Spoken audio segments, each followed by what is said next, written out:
yang ingin menyampaikan seperti yang saya katakan, daftar untuk pendukung itu. Tetapi memang saya tolak karena waktu, kendala waktu, bahwa prediksi saya tanggal 13 hari Jumat itu akan dihadirkan dan saya akan melaporkan yang tadi saya bawa.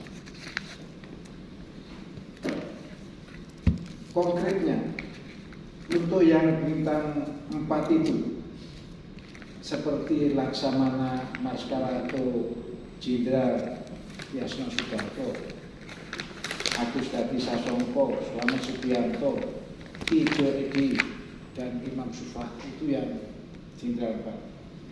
Sedangkan yang 29 orang Letnan Jenderal Lasda atau Marsda, antara lain Kiki Sanagi, Musani Syukur, Jamari Sanago, Sudi Silalahi, Dasono, dan selanjutnya. Yang 241 Purna Majen tadi antara lain Bapak Sembiring Megala, Budi Sujana, Bapak Sulatin, termasuk Bapak Aklani Masa tadi, dan seterusnya.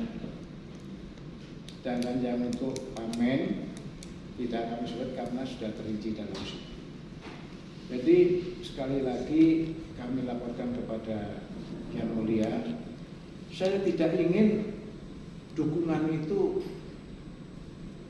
berlatar belakang yang tidak bagus. Artinya karena emosi dan sebagainya. Jadi benar-benar saya mohon kepada teman-teman, marilah kita dukung. Karena kalau tidak, saya malu dengan Yang Mulia. Karena Yang Mulia telah memperlakukan atau memberi peluang saya dengan sebaik-baiknya. Itu yang bisa. Ya, kami lanjutkan. Tadi ini penting bagi kami.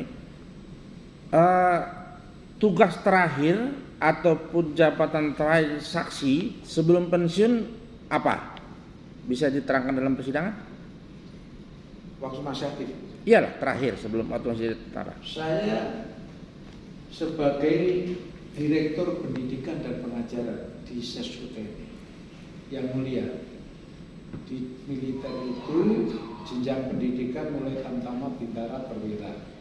Di sana ada secata, secapa, suslapa, Sesko AD itu Matra, dan Sesko TNI.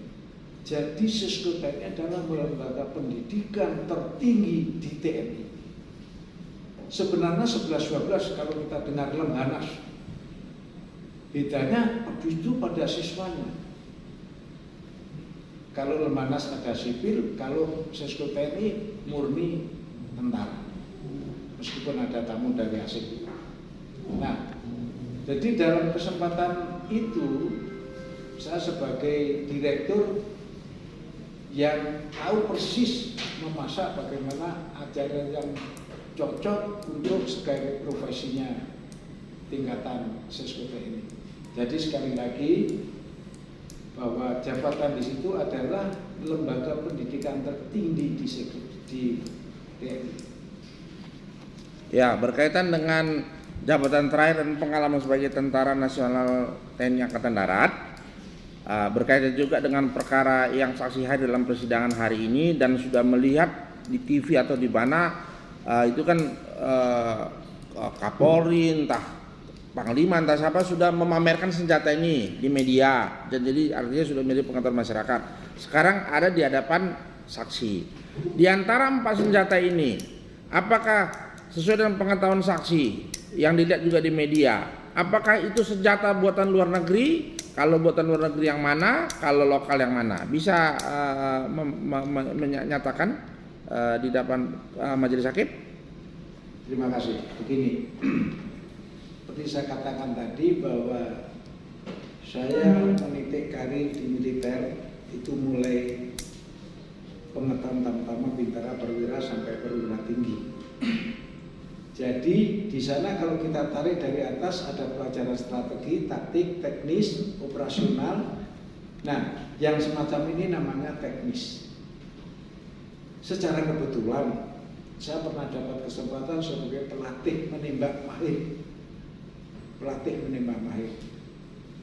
Hanya mohon maaf, tidak banyak yang saya ketahui tentang senjata yang ada di sini. Karena selama saya bertugas merasakan senjata langsung itu mulai dari senjata LE, kemudian SP, M16A1. Nah, kalau senjata yang semacam ini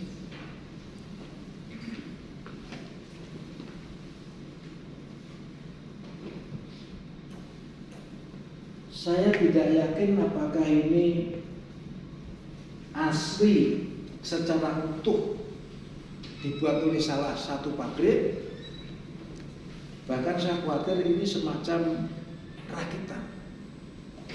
Karena apa?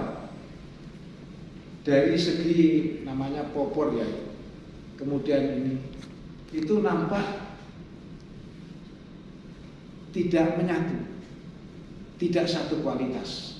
Itu yang pertama. Yang kedua, juga senjata masam ini yang tadi saya katakan saya belum pernah apa itu memegang ini. Empat yang mulia dikasih pernah. Yang ini yang saya ceritakan tadi yang maksudnya yang panjang. Yang panjang, yang ada lagi 3 lagi yang Nah, pendek. kemudian kalau yang kecil itu sebenarnya tidak ada senapan pistol dari angkatan darat. Tidak ada. Kalau jenis-jenis itu adalah di luar angkatan darat. Kita kenal sebagai revolver itu. Tidak masuk, tidak ada. Oke, selanjutnya kalau peluru bisa nggak saksi ada saksi yang mulia untuk memperlihatkan di dalam persidangan itu peluru itu biasanya yang pakai siapa itu? Yang banyak itu?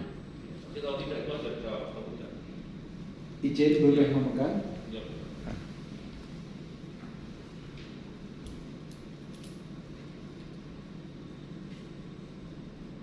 Yang mulia, di angkatan darat itu ada beberapa jenis pistol, antara lain yang sering kita gunakan adalah pistol 45 atau 46. Ciri-ciri dari butir pelurunya atau munisinya tidak seperti ini. Jadi lebih besar sedikit, kemudian ujungnya ini lebih tumpul. Katakanlah ini bukan organik angkatan darat. Ini ujungnya ini.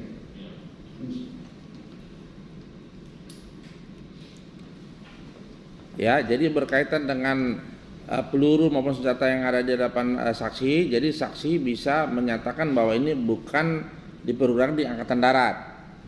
Kedua, dari senjata-senjata ini mana senjata yang memang buatan pabrik?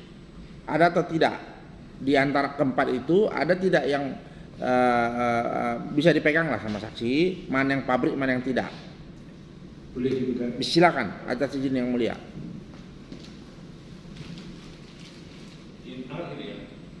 Ini pabrik atau bukan? Menurut pengamatan saya ini pabrik. Pabrik ya, yang proper ini ya. Ya. Ya. Ini juga. Yang merah bukan. Ini yang saya ragu. Oh itu. Benar kan? Ya, berapa ya? Tadi siapa? Itu yang Meyer ragu ya untuk pabrik. Tapi yang kecil tadi, revolver kecil tadi pabrik ya. Oke. Ladies gun katanya. Kalau yang panjang, yang laras panjang itu bukan ya? Tadi saya katakan secara utuh sulit untuk dikatakan keluaran salah satu pabrik. Jadi Iya. ada kemungkinan dimodifikasi atau direkayasa atau dirakit. Iya. Ada mau nanya? Nanya coba. Atas izin mulia saya bertanya, Ya, ya. saksi, pada saat kaki plam itu bermasalah, apakah pada saat itu saksi juga tahu 212 Mei itu banyak korban jiwa di daerah Saina? Ini mohon maaf. Saya termasuk salah satu purnawirawan yang aktif mengikuti peristiwa-peristiwa semacam itu. Mohon maaf, Saya tidak sembunyi-sembunyi. Kalau yang mulia melihat di dalam YouTube Sugeng Waras ya saya Pak. Mungkin saya pedis, tapi nasa satu asal benar. Saya hindari 3 hal. Jangan bohong, jangan fitnah, jangan benci. Ini saya pegang. Hampir tiap hari saya menulis. Pada prinsipnya apa yang baik menurut pemerintah kita dukung, tapi yang jelek harus kita kritisi. Bagi saya tegaknya negara itu karena tegaknya hukum. Oleh karenanya hukum yang memang sudah diatur begitu diatur dan harus dipatuhi. Larangan yang dilanggar itu pun diberikan jatuh sanksi untuk memaksa. Jadi sekali lagi saya tidak bisa melepaskan dengan peristiwa 21 atau 22 Mei itu. Bahkan saya aktif mengikuti saat bersama-sama. Belum ditahan, kemudian ada yang di Serang atau Tangerang itu yang terkait dengan ini. Jadi disinilah banyak kesimpang siuran menurut pemikiran saya, pemahaman saya. Mohon maaf ini pemahaman saya. Banyak hal-hal yang dikira direkayasa, diada-adakan. Contoh, ini yang paling baru. Silakan kalau mau diberitakan kemana saja, silakan. Saya orang yang paling tidak setuju misalnya adanya pernyataan polisi bahwa terjadi tembak-menembak di kilometer 50. Bahkan diperkuat dengan Komnas RI. Yang mulia, saya sudah membuat surat kepada Presiden, Panglima TNI, Kapolri, Komnas RI, Ketua DPR. Intinya terus terang saya tantang ini. Ayo hadapan dengan saya. Saya katakan itu bohong. Saya sering mengalami kejadian-kejadian tembak menembak di daerah operasi. Jadi saya bisa bayangkan apalagi kilometer 50 misalnya. Nah ini mohon maaf tulisan yang sedikit. Kilometer 50 itu saya pernah mobil saya ban meletus di situ. Sambil nunggu ban saya melihat kiri kanan. Biasa, antara itu enggak koyak. Makanya begitu ada pernyataan polisi, mohon sampaikan kepada Kapolri. Saya orang yang paling menentang, tidak sependapat ini. Bahkan Komnas HAM RI yang tadinya itu punya cara lain, akhirnya ikut-ikutan. Keras saya katakan, dua-duanya bohong. Hadirkan saya, hadapkan saya. Akan saya buktikan kalau itu benar-benar bohong. Mohon maaf, tidak saya sampaikan di sini. Sekali saya tantang pasti saya selesaikan. Nah, begitu juga yang tadi di suatu dunia. Jadi banyak masalah-masalah yang akhirnya tujuan dari politik. Semua dipayungi, dibawa, didukung dari segi pemikiran politik. Yang mulia, saya tidak yakin, tetapi saya bisa saja percaya teman-teman kita yang ditahan di Serang luar biasa perlakuannya. Ada yang disetrum, ada yang di sini. Itu. Jadi sekali lagi masalah hukum. Makanya saya katakan tadi, bersyukurlah kita yang ada di sini di bawah koordinator yang mulia. Saya yakin yang mulia akan membawa masalah perkara ini sebaik-baiknya. Ini yang bisa saya sampaikan.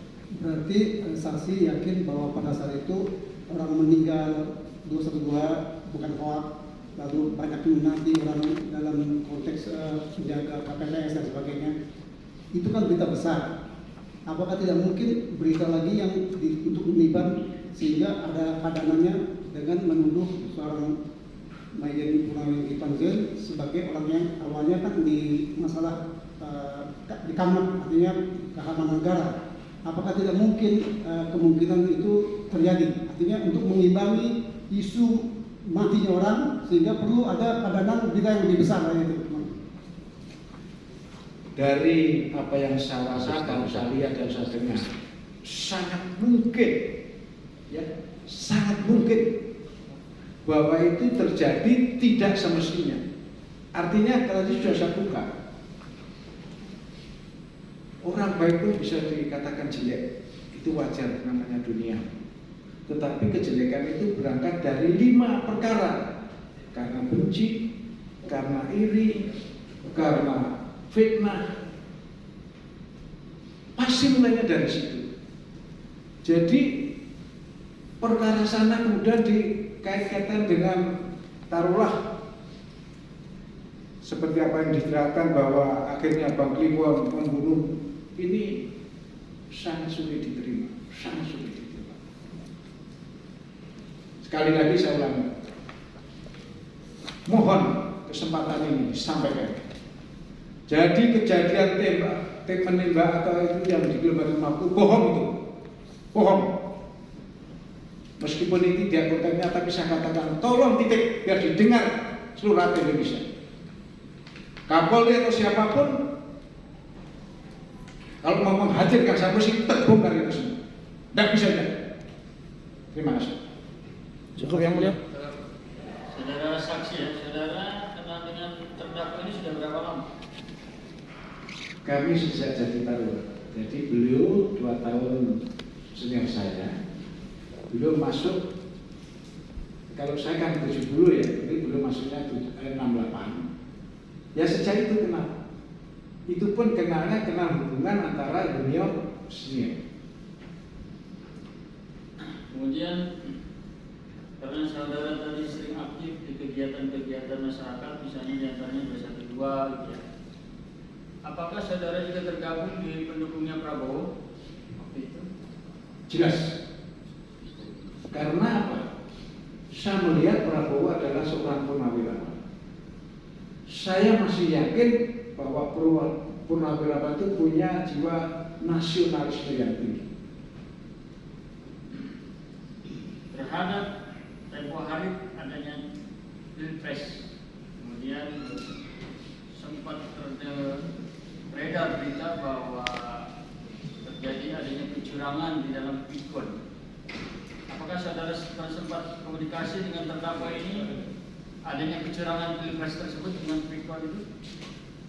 Saya tidak ada komunikasi. Tidak ada komunikasi. Hanya khusus kaitan dengan Pilpres, saya memang mengikuti sejak awal. Yang saya tanyakan, apakah ada komunikasi terhadap adanya Bitcoin itu dengan terdakwa? Tidak ada. Tidak ada. Tidak ada.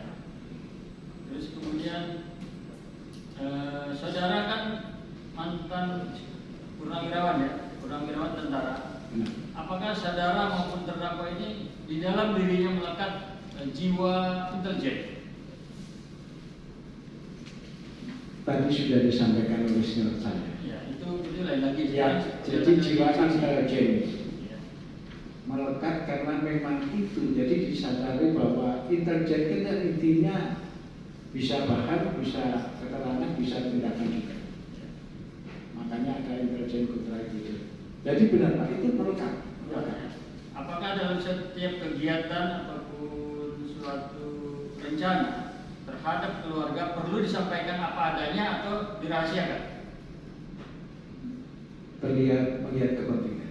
Ya, ini misalnya kepentingannya sangat urgen. Sangat urgen. Nah, Tidak perlu. contohnya seperti saya katakan tadi, saya akan membongkar itu bahwa tidak ada terjadi tembak-menembak. Kuncinya ada di dada saya. Tetapi istri saya pun yang tiap hari saya keluar tidak akan tahu. Tidak ada. Cukup yang lain. Ya, saksi ya, tadi kenal dengan terdakwa ini untuk ditahunya ya, beda tahunnya tadi sebagai Pak Fikrian pernah kumpul dengan Pak Fikrian untuk satwa sama tidak? Begini, yang mulia. Jadi beliau itu kebetulan pernah tugas di Irian. Iya. Dan itu namanya organik ya, organik di sana. Kalau saya petugasan, saya 2 kali. Jadi tahun 74 saya itu sudah dan ramil di Wamena, masih masuk oleh piramid. Kemudian 8283 tugas lagi di sana. Makanya ya bebas sedikit-sedikit, mulai daerah perbatasan, daerah pantai, daerah kampung, pedalaman, daerah gunung, kami sudah jelajahi. Tapi bahwa dengan beliau jadi satu-satu tidak. Tetapi ada teman saya di Satan, beliau itu, mohon maaf, jangan melihat saya sekarang, beliau sudah umur 74. Waktu mudanya kita takut seperti Belanda. Pada suatu kesulitan, anggota Kesultanan Air tanya beliau itu kalau masih ingat, naik pohon pakai sepatu, anggota nggak ada yang bisa. Akhirnya, oke, kita ke sana beliau. Jadi itu keteladanan yang beliau tunjukkan kepada adik-adik. Beberapa pertanyaan seperti cukup ya. Pertanyaan kemana? Semua benar. Ya. Terima kasih Pak Sugeng ya.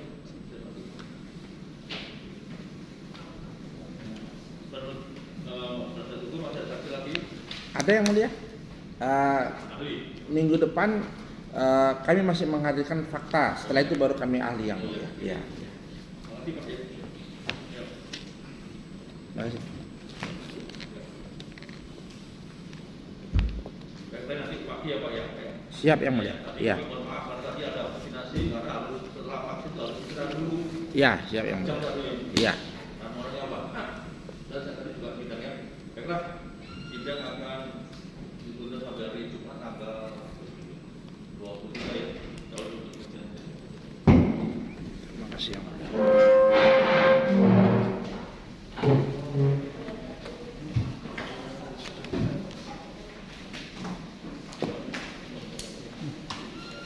Apa namanya?